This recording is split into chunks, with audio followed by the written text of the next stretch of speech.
Now, I'm not even going to read that. What I'd like to do is in conclusion, I just want to pull away from the slide real quick and just address something that was discussed yesterday. I've given you a lot of information about IoT, but the big thing about not just IoT, but some of the other technologies, especially emerging technologies that have been discussed here and gets discussed regularly, is implementation. It's important that these type of technologies get integrated into our industry.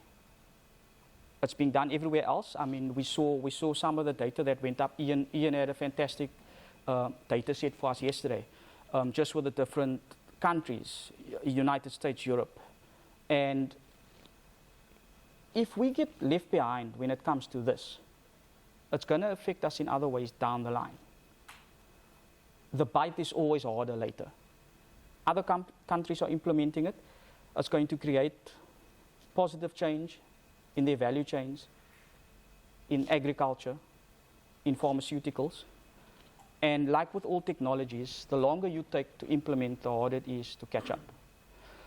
So half the job for us as people in this room and people that deal with other technologies is driving implementation of these. There was a question by the gentleman yesterday with regards to another technology, but the question was around how do we convince an end user or a customer to implement these protocols? This is where I was saying we're coming back to the pain points.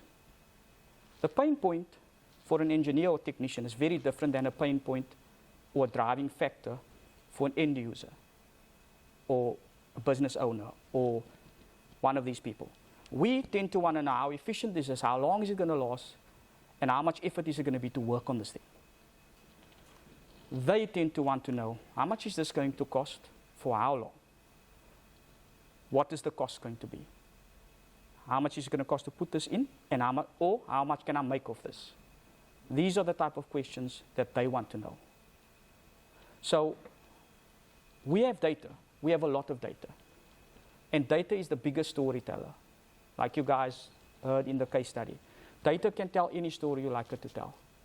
And in order for us to convince end users to implement these type of technologies, we need to have a compelling story.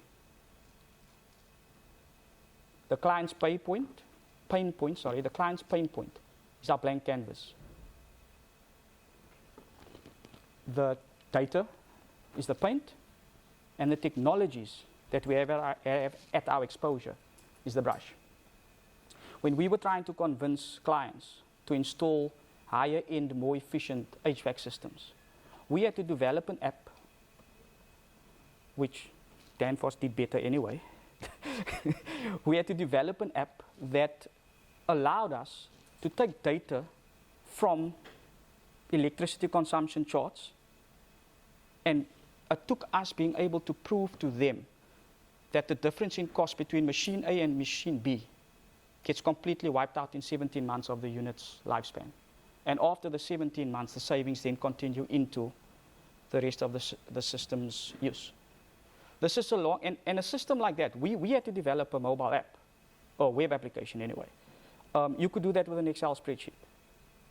But the important thing is we need to learn and find ways to use that data to tell stories that are compelling enough for the end users and for our customers to understand or to merge our pain points in a way that convinces them to see things the way we do.